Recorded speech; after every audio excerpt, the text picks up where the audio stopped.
tidak akan berbeda. Kalau misalnya dipukul hari ini, besok dibawa ke dokter, diperiksa tidak ada bekas. Itu makanya Raja Salomo katakan supaya mendisiplin anak dengan roh. Jadi perlu ya.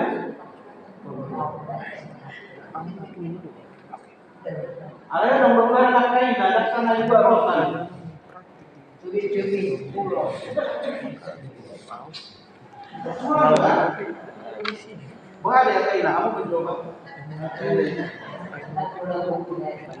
Bunga pola deh. Bisa.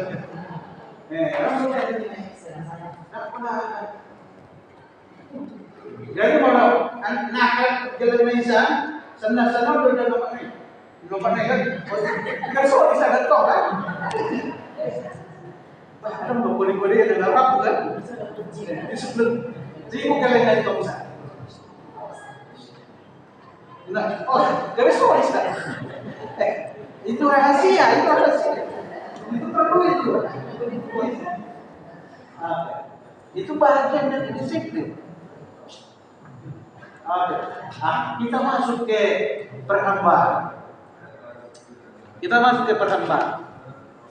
Ada mengenai perhambaan sebenarnya.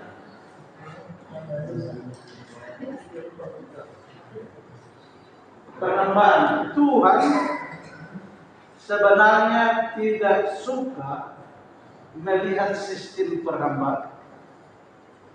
Itulah sebabnya Tuhan mengutus Musa ke Mesir melepaskan umatnya dari karena bangsa itu telah diperhamba oleh Firaun berasta. Tapi Tuhan perintahkan supaya keluar dari perhambaan. Tapi di negara-negara banyak yang mempraktekkan perhambaan. Di pelajaran Sahabat Ketam ada satu buku Alkitab. Alkitab ini isinya 1189 pasal. Tapi di diskonnya lebih banyak. Ya, diskonnya berapa banyak diskonnya? Di diskon 957 pasal. 232. Jadi tinggal 232 pasal. Oh, banyak sekali. Kenapa? Jadi semua yang mereka ambil itu adalah sistem perhambaan. Jadi salah satunya ayat yang mereka terapkan itu adalah Efesus 6 ayat 5. Itu Efesus 6 ayat 5. Janganlah hanya di hadapan yaitu hai hamba taatilah Tuhanmu yang hidupnya dengan takut dan cinta dan dengan tulus hati sama seperti kamu taat kepada Kristus. Ya, kalau ini diterapkan ini.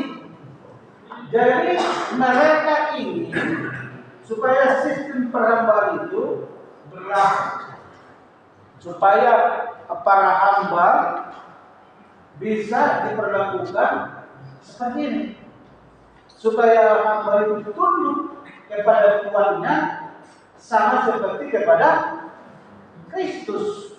Ayo dia. Padahal sistem perhambaan itu sekarang sudah harus dihapus. Sekarang kita pindah dari perhambaan, karena perhambaan itu sudah tidak benar lagi, ya. Karena Tuhan sering memperlakukan hambanya dengan kejam, dan bahkan ada yang sampai disiksa, ada yang dijual, itu yang disebut dengan budak belian, ya, yang bisa diperjual belikan. Nah, kita sekarang kita pindah majikan dengan pembantu. Bagaimana status majikan dengan pembantu? Tuan dengan hamba tidak akan boleh duduk bersama. Tuan dan hamba tidak boleh duduk bersama di kursi yang sama. Tidak boleh makan di meja makan yang sama. Tidak boleh memakan makanan tuannya, kecuali sisa-sisa. Itu kalau hamba dengan tuan. Bagaimana majikan dengan pembantu? Saya bapak-bapak, ibu-ibu,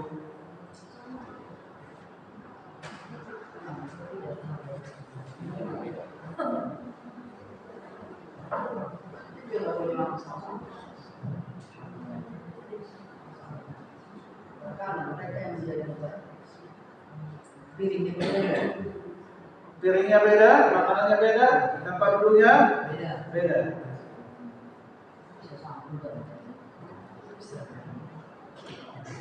Bagaimana kalau di gereja kita ini, ibu tergantung punya pembantu di rumah, tapi pembantunya dibawa ke gereja.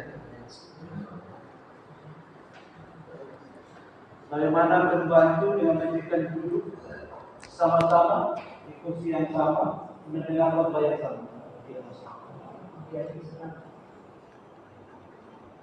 Bagaimana? It's okay.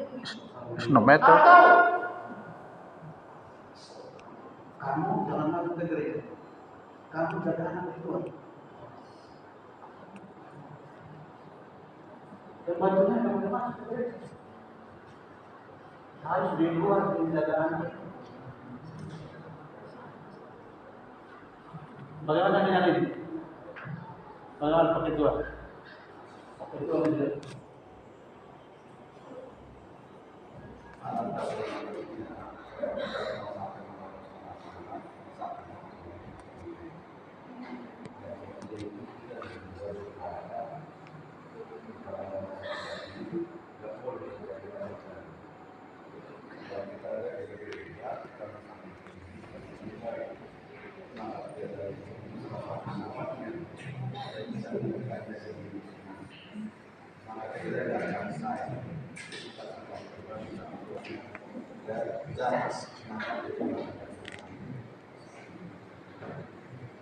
Oke, kita kembali ke ayat hafalan.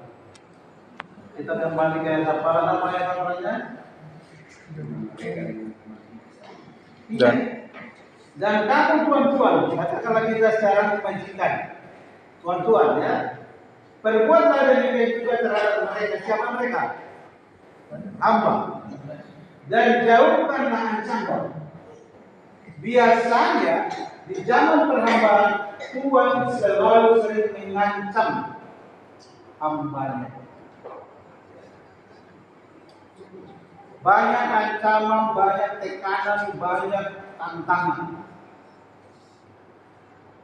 Tapi firman Tuhan menyatakan, jauhkanlah ancaman. Ingatlah bahwa Tuhan mereka dan Tuhan kamu ada di sorga. Kalau Tuhan mereka itu adalah Tuhan kita, kalau hakim kita itu adalah hakim mereka, hakim yang sama menghakimi dengan saya dengan hamba saya, pembantu saya, bagaimana perlakuan saya? Bagaimana perlakuan saya terhadap pembantu saya?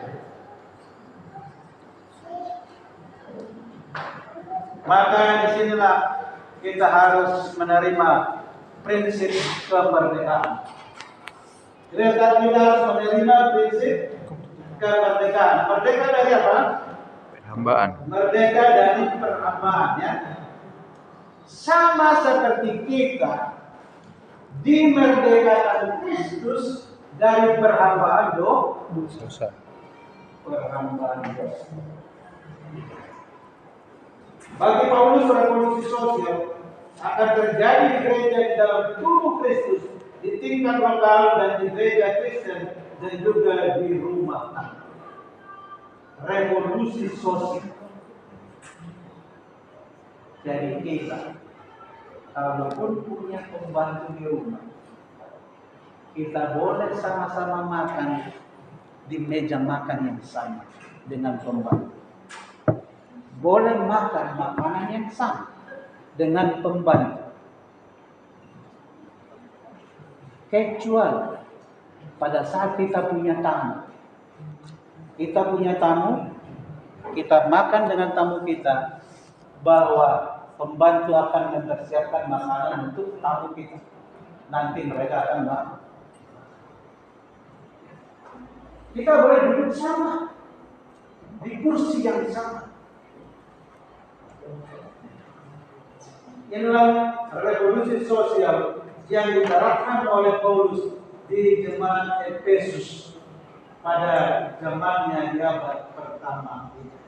Ya, hamba Kristus. Hamba